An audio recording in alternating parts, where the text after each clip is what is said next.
안녕하세요. 저는 사무설계에서 데이터 센터를 설계하고 있는 유남선 마스터입니다. 지난번 데이터 센터 바이블 1탄에서는 데이터 센터에 대한 이해, 데이터 센터가 과연 무엇이냐 하는 주제로 설명을 드렸었는데요.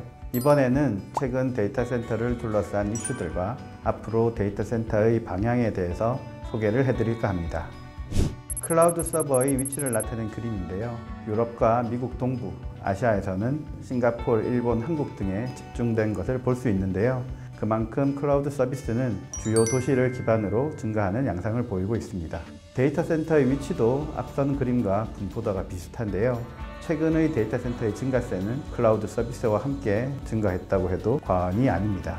데이터 센터 수요가 급증한 최근 몇 년 동안 코로나19로 인한 비대면 언택트 서비스 증가로 IT 수요 및 클라우드 서비스의 증가, 사무 메타뮤지엄과 같은 메타버스 서비스 도입, 챗 GPT와 같은 생성형 AI 서비스의 등장 등 4차 산업혁명의 주요 기술들이 현실화되어 가고 있다는 것을 느낄 수 있습니다. 그 사이 제가 설계한 카카오 데이터 센터도 건축물 준공 이후 안정화 작업을 진행 중이고 내년 초에는 본격적으로 가동을 시작할 것으로 예상하고 있습니다. 데이터 센터 업계의 강자 중의 하나인 에퀴닉스 SL2X도 준공을 앞두고 있고 IBK 기업은행 데이터 센터 역시 내년 오픈을 목표로 공사 중에 있습니다.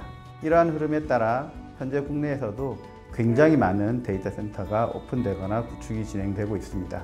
작년 이맘때쯤에는 판교의 모 데이터 센터에 화재가 발생해 국민 메신저 서비스가 중단된 사건이 있었고 수도권에 집중화된 데이터 센터의 전력 공급과 그에 따른 민원으로 데이터 센터 구축에 애를 먹는 경우도 생기곤 했습니다. 데이터 센터의 관심이 높아짐에 따라 사무에서는 올해 3번의 데이터 센터 트렌드 인사이트를 개최하여 여러 이해 관계자분들의 이해도를 높이는 데 소폭이라도 기여하고자 했습니다. 데이터 센터의 수가 늘어나고 이슈가 높아진 만큼 데이터 센터가 IT 관련 산업 전반을 넘어 모든 일상에 깊숙이 자리 잡은 필수 불가결한 인프라 시설임을 보여준다고 할 수도 있겠습니다. 이번에는 이렇게 그 중요성이 부각되고 있는 데이터 센터의 안정성과 입지, 그리고 앞으로의 데이터 센터에 대해서 알아보겠습니다. 데이터 센터가 멈추고 그에 따라 IT 서비스가 지연됐을 때의 불편함, 그 불편함을 넘어선 경제적 손실에 대해서는 이미 잘 알고 계실 것 같습니다. 그만큼 데이터 센터의 안정성은 양보할 수 없는 부분입니다. 작년 배터리 화재 이후 정부에서는 몇 가지 정책을 수립했는데요. 첫 번째로 배터리실 관련 안정성 확보를 위한 디지털 서비스 안정성 강화 대책을 지난 3월에 발표했습니다. 데이터 센터의 주요 기계 전기 설비에 대한 기술적 지침이 포함된 집적 정보통신시설 보호 지침을 개정 고시하여 내년부터 시행 예정이며 주요 통신 사업자의 통신시설 등급의 4번 항목을 새롭게 추가하여 데이터 센터 역시 중요 통신시설로 관리하고자 하였습니다. 최근 진행되고 있는 하이퍼스케일 데이터 센터는 대부분 포함되는데요. 제8조 전원 공급의 안정성 확보에 따라 복수의 변전소로부터 전력을 공급받아야 합니다. 1편에서 이중화의 개념 N+1, 2N에 대해서 설명을 드렸었는데요. 이번에는 조금 더 깊이 들어가 보도록 하겠습니다. 주전산센터와 재복구센터, 백업센터 등으로 구성되는 데이터 센터 간의 백업 구조 역시 중요한 부분이 되지만 지금부터 설명드리는 내용은 단일 데이터 센터 내의 이중화 구조입니다. SPOF, Single Point of Failure, 단일 장애 지점인데요. 해당 시스템 구성 요소가 동작하지 않을 경우에 전체 시스템이 중단되는 부분을 이야기합니다. 예를 들면 서울에서 울릉도에 간다고 하면 동해안까지는 자동차를 통한 여러 경로를 통해서 갈 수 있으니 문제가 없습니다. 그런데 울릉도까지는 배편을 통해서만 갈 수 있으니 기상 악화 등으로 울릉도의 선박 운행이 불가능하게 된다면 동해에서 울릉도까지 가는 경로는 싱글 포인트가 되는 것이죠. 만약에 울릉도에 공항이 생긴다면 더 이상 싱글 포인트는 없는 것이 됩니다. 먼저 변전소로부터 데이터 센터 내로 전력을 받는 부분인데요. 서로 다른 두 곳의 변전소에서 다른 경로를 통하여 전력을 받는 것이 가장 좋습니다. 이때 두 개의 변전소의 상위 변전소가 다를 경우에는 더 안정적이라고 볼 수 있는데요.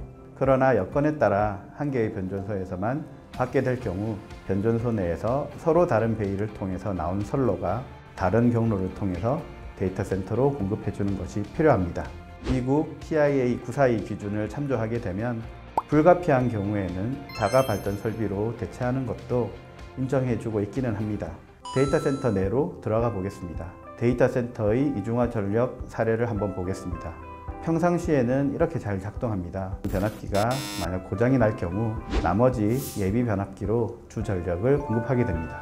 그럴 일은 없어야겠지만 한전에서 전원 공급이 불가능한 상황이 발생하면 내부에 설치된 발전기를 가동해서 전력을 공급하게 됩니다. 이때 발전기 역시 고장날 경우를 대비해서 여유 대수를 가지고 있게 되고요. 한전 전원 복구에 시간이 걸릴 수 있기 때문에 일정 시간을 가동할 수 있는 유류를 별도 보관하거나 인근 주유소와 유류 공급 계약을 맺기도 합니다. 서버에 전원을 직접 공급해주는 장치가 UPS라고 하는 무정전 전원 공급 장치입니다. UPS는 전기가 차단될 때 연속적으로 전원을 공급해주는 역할과 함께 평상시에는 전기의 품질을 높여주는 역할을 합니다.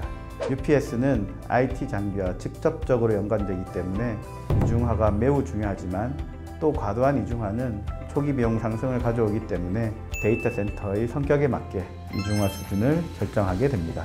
컬러로 표시된 부분이 필요한 장비 수량으로 보시면 됩니다.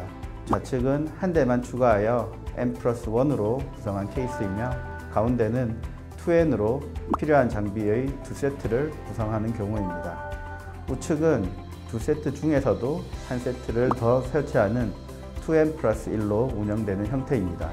보시다시피 컬러로 된 장비의 수량은 같지만 예비 장비들의 수는 오른쪽으로 갈수록 더 많아지게 되며 비용이 상승하게 됩니다.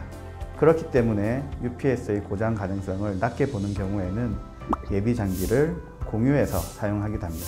이런 경우에는 UPS의 신뢰도가 높고 장비의 유지 보수 또는 교체를 신속히 할 수 있어야 합니다. UPS와 뗄 수 없는 관계에 있는 것이 배터리입니다. 발전기는 엔진을 돌려서 전기를 생산하는 장비이기 때문에 가동하는 시점에 전력이 일부 부족할 수 있습니다. 1분 미만의 짧은 순간이라도 전력이 끊기지 않게 하기 위해서 UPS에 배터리를 연결해 사용하게 됩니다. 작년 배터리 화재 이후에 정부에서는 배터리실의 별도 구획, 이격거리, 전력선 포설 금지 등 세부 지침을 만들어 데이터 센터 사업자에게 준수할 것을 요청하고 있으며 사무에서는 자체 가이드라인을 수립하여 건축 계획에 적용하고 있습니다. 카카오 신뢰성 보고서에 따르면 카카오에서는 최근 준공한 카카오 데이터 센터 안산에 한 발 빠르게 배터리 화재 대응 시스템을 구축하여 설치하고 있습니다. 다음은 기계 분야입니다.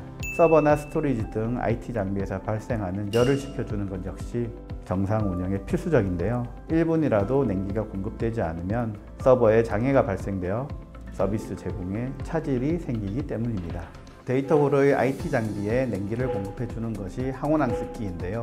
항온항습기도 N+1 등 이중화하여 설치하게 되며 UPS에 연결하여 냉기 공급이 끊기지 않게 합니다. 항온항습기가 냉기를 공급하기 위해서는 차가운 물이 필요합니다. 이 차가운 물은 기계실이나 옥상 등에 위치한 냉동기, 버퍼 탱크를 통해서 공급받는데요. 냉동기 옆에 보시는 그림과 같은 물탱크, 버퍼 탱크라고 부르는 장비가 바로 그러한 역할을 담당하게 됩니다. 전력은 짧은 순간 끊기더라도 다시 냉기를 공급하는 데는 수분의 시간이 걸리게 됩니다. 그래서 냉동기가 다시 재가동하는 시간 동안 냉수를 항온항습기에 공급해 줄 수 있는 차가운 물로 가득 차 있는 버퍼 탱크를 설치하게 되는 것입니다.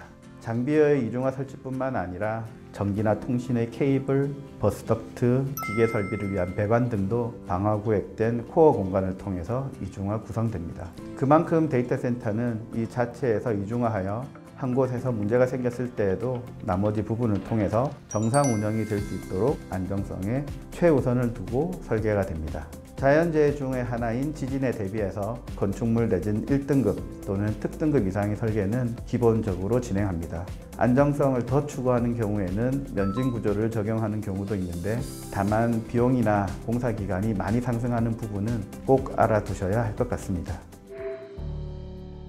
데이터 센터 에너지 효율 협회 자료를 보면 기존의 수도권에 집중된 데이터 센터뿐만 아니라 현재 기획 건설되는 데이터 센터들도 대부분 수도권에 집중되고 있습니다. 상암동과 가산동 등 기존 데이터 센터가 밀집한 지역을 중심으로 수도권 내에서 범위가 점차적으로 넓혀지고 있습니다. 데이터 센터의 입지 선정에는 여러 가지 이슈가 있는데요. 기본적으로 데이터 센터는 IT 수요가 많은 곳에 위치하게 되며 그곳을 중심으로 확장하게 됩니다. 클라우드 서비스는 리전이라고 불리는 물리적인 영역에서 제공이 되는데요. 데이터 센터들로 구성된 가용 영역들이 묶여서 리전이 구성되고 이 리전에서 서비스를 제공하게 됩니다. 리전 내의 데이터 센터를 가면은 광연결망을 통해서 지연 시간이 아주 짧을 만큼 가까운 곳에 서로 위치해야 되며 또한 한 곳에 재해가 발생하더라도 다른 센터가 영향을 받지 않도록 떨어져 있어야 합니다. 그렇기 때문에 수도권을 중심으로 데이터 센터가 확장되는 것입니다. 이러한 리전을 감안해서 데이터 센터의 입지를 고르는 데 있어서는 물리적으로 안정한지, 전기, 통신, 상하수도 등 인프라 공급이 잘 되는지와 같은 기술적 측면과 사용자의 비즈니스 측면, 유지 관리 인력 확보, 운영 비용, 용이함 등과 같은 관리 운영적인 측면이 또 고려됩니다. 또한 최근에는 데이터 센터 역시 부동산 상품의 하나로 개발되고 있어서 엔드 유저의 임대 여부나 인허가 가능 여부 등 개발 사업 측면의 용이성도 중요한 고려 요소가 됩니다. 이런 이유로 상업용 데이터 센터는 분산에너지 활성화 특별법과 수도권 전력 공급 이슈 등으로 인해서 정부에서는 데이터 센터의 지방 분산을 추진하고 있습니다.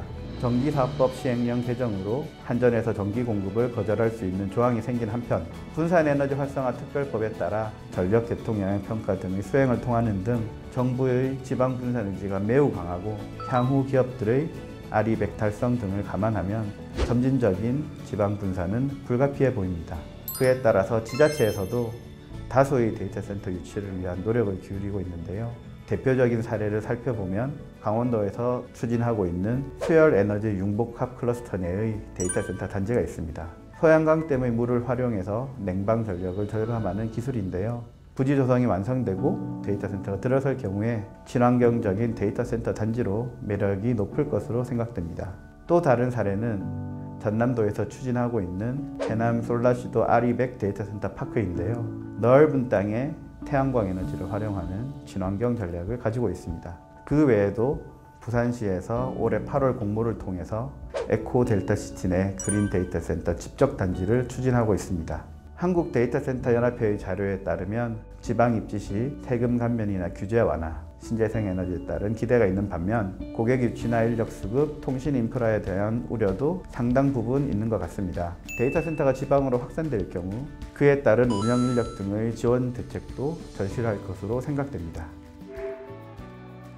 데이터 센터는 PUE라는 에너지 효율 지표를 사용하는데요.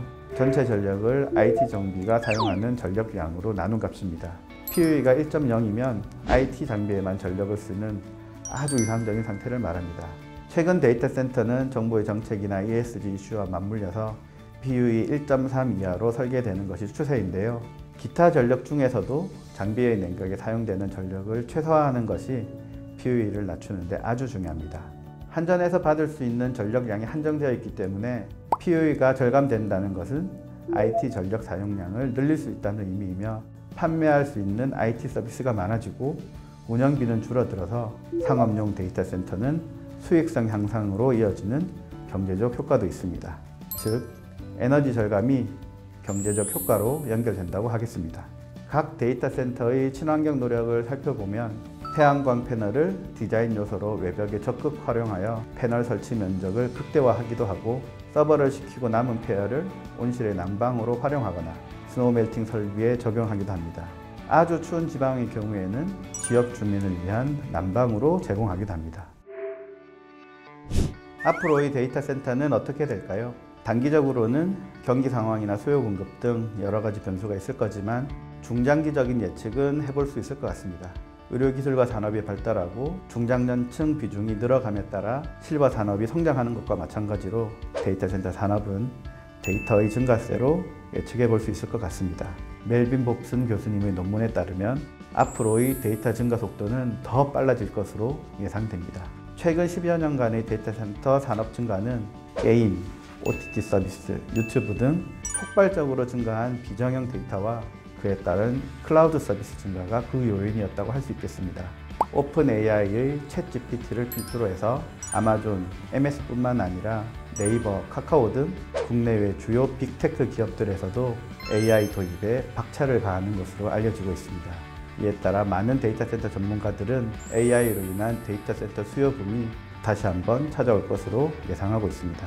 챗GPT의 데이터 센터의 미래와 AI와 연계된 데이터 센터의 수를 질문했더니 AI 서비스에 힘입어 데이터 센터의 수도 늘어날 거라고 예상하네요. 건축 설계 디자인이라고 하면 건축가라고 하는 장인이 도면을 그려내는 전통적인 업역으로 알고 있으셨을 것 같은데요. 사무에서는 BIM 모델을 기반으로 한 AI 기술을 건축 설계에 적용하고 있습니다. 이처럼 BIM은 건설 분야에 있어서 4차 산업혁명의 또 다른 핵심 기술인데요. 사무의 데이터 센터 역시 기본적으로 BIM 모델을 기반으로 데이터 센터를 설계하고 있으며 디지털 트랜스포메이션의 일환으로 데이터 센터 규모 검토 자동화 에드인을 개발하여 활용하고 있습니다. 이런 성과를 바탕으로 빌딩 스마트 협회에서 BIM으로 최우수상을 수상하기도 하였습니다. 고집적 AI 서버는 기존 서버 대비하여 발열량이 상당히 높은 것으로 알려져 있습니다. 발열량이 높은 만큼 냉각 방식도 기존 방식대로 열을 식혀줄 수는 없을 것 같습니다. 전력 부하에 따른 여러 가지 냉각 방식들이 나와 있는데요. 갈수록 높아지는 데이터 트래픽과 그에 따른 서버의 온도 상승을 언제까지 차가운 공기만으로 식힐 수 있을까요? 현재에도 공기 대신에 액체를 이용하는 방식이 부분적으로 적용되고 있는데요. 리퀴드 쿨링 방식을 간단하게 소개해 드리겠습니다. 렉 내부의 열기를 냉매를 통하여 CDU에 전달하고 CDU에서 외부의 냉각탑이나 드라이 쿨러로 열기를 배출하게 되는 구조입니다. 이때 냉매의 온도가 너무 차가울 경우 응축수가 생길 수 있어서 고온으로 열기를 제거해 주게 되는데요. 이 때문에 외부 온도가 높은 여름철에도 프리쿨링이 가능하게 됩니다. 서버렉 옆에 냉각 장치를 설치하는 인로우 쿨링 방식, 래프면의 도어에 설치된 파이프를 통해서 내부 열기를 내보내주는 리어 도어 방식 등이 있고요. 서버에 콜드 플레이트를 직접 설치하여 열기를 밖으로 빼는 방식도 있습니다. 그 중에서도 가장 효과가 높은 방식은 서버 자체를 특수열매에 직접 담그는 방식, 액침 냉각 방식인데요. 국내에서도 개발되고 있습니다. 전기가 통하는 IT 장비를 액체에 담근다는 것은 생각해 보시지 않으셨을 것 같습니다. 화면에서 보시는 것처럼 특수 냉매에 담긴 서버들은 정상 작동하는 것을 알 수 있습니다. 액침 냉각 방식은 국내 주요 기업들에서 시험 테스트를 거쳐 도입 여부를 가늠하고 있는 것으로 알고 있는데요. 아직 극복해야 할 법적인 부분, 기술적인 부분들이 남아있긴 하지만 다가오는 큰 흐름인 것만큼은 부인할 수 없을 듯합니다. 특히 리퀴드 쿨링을 통해서 나오는 폐열은 공기 방식보다 온도가 높기 때문에 향후 폐열 역시 더 다양하게 활용할 수 있을 것으로 생각됩니다. 데이터 센터는 엣지와 클라우드 데이터 센터로 구성될 것으로 보여집니다. 현재는 대부분 서비스가 단말기에서 바로 서버로 접속하는 구조인데요. 낮은 지연 시간과 높은 배열폭을 요구하는 AR, VR, 자율주행 서비스 등의 증가세와 엣지 데이터 센터가 향후 추세가 될 것으로 예상하는 전문가들이 많이 있습니다. 그런 흐름과 더불어서 엣지 컴퓨팅을 위한 모듈러 데이터 센터도 연구되고 있고 실제로 일부 현장에 구현되고 있습니다. 저희 회사에서 네이버의 두 번째 사옥인 네이버 1784를 설계할 때 로봇이 돌아다닐 수 있는 환경을 구현한 적이 있는데요. 최근에 세종시에 오픈한 네이버 데이터 센터에서도 로봇이 유지 관리에 활용되는 모습을 보실 수 있습니다. 이상으로 데이터 센터의 안정성과 입지, 그리고 앞으로의 데이터 센터에 대해서 알아보았는데요. 데이터 센터는 우리의 일상생활에 필수적인 시설인 만큼 앞으로 많은 관심 가져주시길 부탁드립니다. 감사합니다.